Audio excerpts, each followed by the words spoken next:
So I was pretty excited going into this movie for the fact that Marvel has unfortunately been on a bit of a downfall, but it seemed like we were both getting a taste of that old Marvel style that we all like, but at the same time something new and fresh.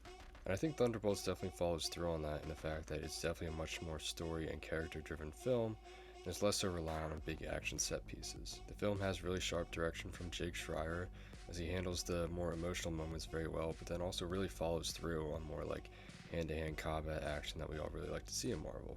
I think the big takeaway though is that at the end of the day it's a pretty interesting story, and it actually takes a toll in talking about mental health issues and how it relates to these characters with darker paths. Themes actually follow through very well with how the characters come together and how they all have these sort of similar darker pasts, and also the way it relates to the antagonist of the film. What makes this film so fun though is easily how the characters all work together and their camaraderie with one another. All the performances are fantastic from the entire cast, especially Florence Pugh and Lewis Pullman. At times, especially early on in the film, I think that kind of MCU flavor of always needing a joke every once in a while does begin to be a little bit too much, but they quickly shelve that and then actually handle it very well and don't undercut the more emotional themes with all of this comedic timing.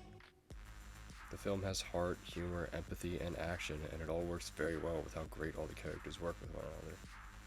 It's edited very well, the cinematography is great, there's a great score, the direction is sharp, all the performances are sharp.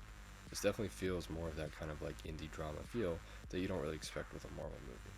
So overall, Thunderbolts has great characters that work very well together, which is helped by the great cast. It's got an emotionally interesting story, which is helped by its great antagonist, and just feels very well made throughout, which makes this film for Marvel feel pretty fresh and original, and that's why I'm going to give it an 8.6 out of 10.